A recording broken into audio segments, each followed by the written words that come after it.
दोस्तों, विक्रम वेताल story number 4 पर आपका हार्दिक स्वागत है।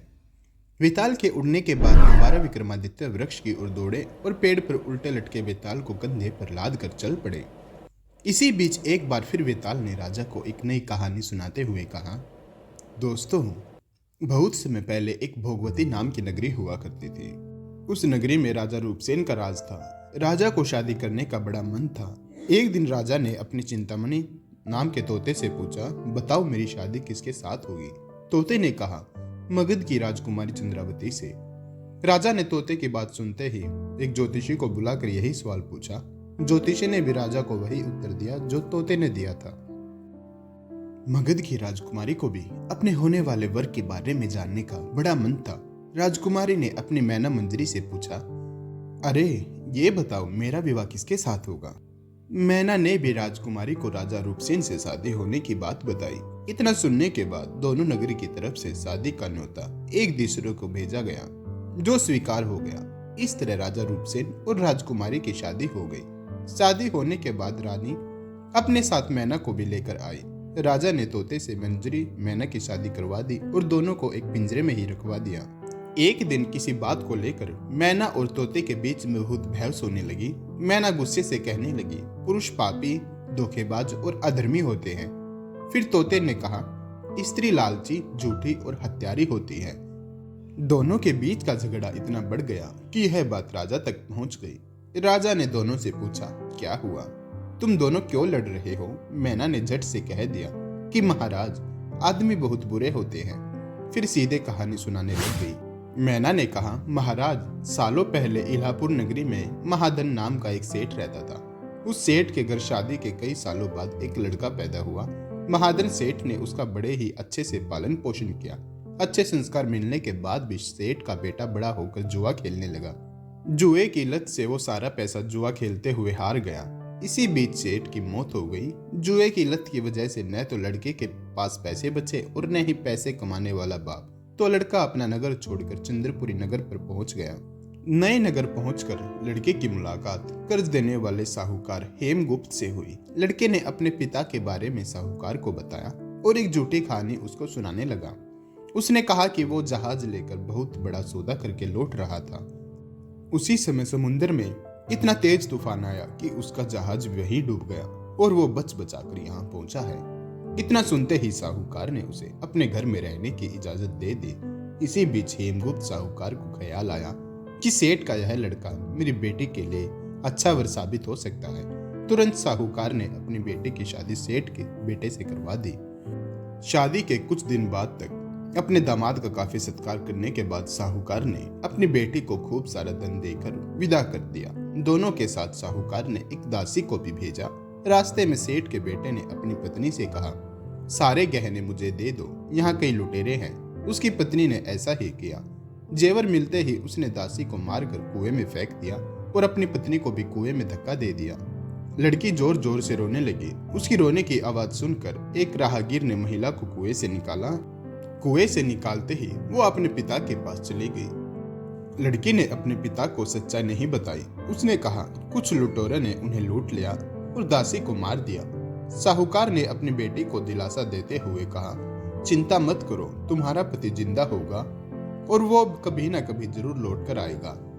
उधर लड़का अपने नगर पहुंचकर दोबारा सारे पैसे और जेवरात जुए में हार जाता है। पैसे खत्म होने के बाद उसकी हालत बहुत बुरी हो जाती है। इससे परेशान लड़का दोबारा साहूकार के पास जाता है।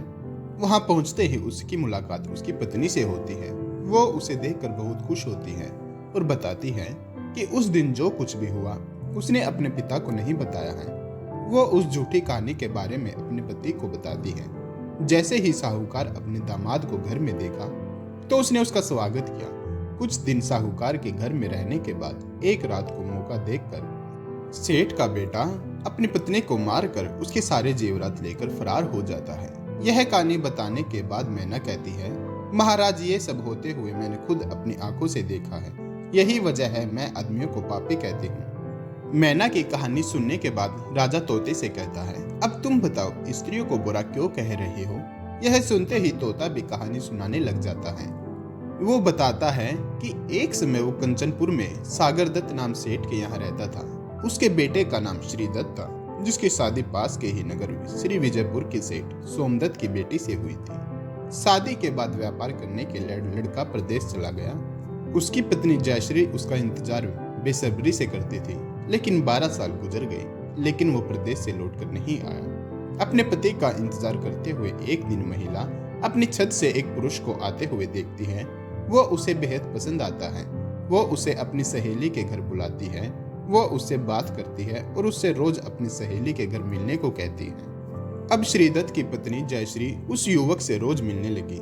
ऐसा होते होते कुछ महीने बीत गए। इसी बीच एक दिन जयश्री का पति श्रीदत्त प्रदेश से लौट आता है। महिला अपने पति को देखकर परेशान हो जाती है। थका हारा श्रीदत्त आराम करने के लिए बिस्तर पर लेटते ही एकदम सो जाता है।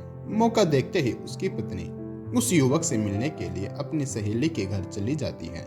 रात को उसे बाहर जाते हुए देख एक चोर उसका पीछा करता है। वो देखता है कि वो किसी घर में चली गई है। अफसोस वो युवक सांप के काटने की वजह से मर जाता है। जैसे ही जयश्री उसे देखती है तो उसे लगता है कि वो सो रहा है। वो उसके करीब जाती है। उसी समय पास के पीपल के पेड़ पर बैठा भूत मरे हुए युवक के शरीर में घुसता है और महिला की नाक काट कर वापस पेड़ पर बैठ जाता है। रोते हुए वो अपनी सहेली के पास पहुंची और उसे पूरी कहानी बताई। सब कुछ सुनकर उसकी सहेली जयश्री को सलाह देती है कि चुपचाप घर चले जाओ और जोर जोर से रोने लग जाना। जैसे ही कोई नाक के बारे में पूछे तो कह देना कि तुम्हारे पति ने काट दी है। वो ऐसा ही करती है। लड़की का पिता श्रीदत्त की शिकायत करता है। इसके बाद सभा में सभी पेश होते हैं। जैसे ही राजा लड़की की कटी हुई नाक देखता है तो गुस्से में उसके पति को सूली से लटकाने का फैसला सुना देता है। और उस सभा में वो चोर भी मौजूद होता है जिसने श्रीदत्त की पत्नी को रात में घर से बाहर जाते हुए और अन्य चीजों को देखा था। राजा द्वारा सुनाई गई सजा को सुनते ही चोर बहुत दुखी होता है और वो किसी तरह से हिम्मत करके राजा को सारी कहानी बताता है। कोई भी उसकी बात पर विश्वास नहीं करता तो चोर कहता है, आप वहां चलकर देख लीजिए, भूत भी वही है और युवक की लाश भी। जब सारी जांच की जाती है तो बात सच निकलती है। यह बताकर तोता कहता है, राजन महिलाएं इतनी दुष्ट होती हैं। दोस्तों, इतना कहकर बेताल राजा विक्रमादित्य से कहता है, बताओ महिला और पुरुष में से ज्यादा पापी कौन है? कुछ देर सोचकर बताते हैं, महिला ज्यादा पापी है। बेताल कहता है, कैसे? राजा ने जवाब में कहा, विवाहित होने के बावजूद महिला की पर पुरुष पर नजर थी और उसने अपने पति को धोखा दिया। बेताल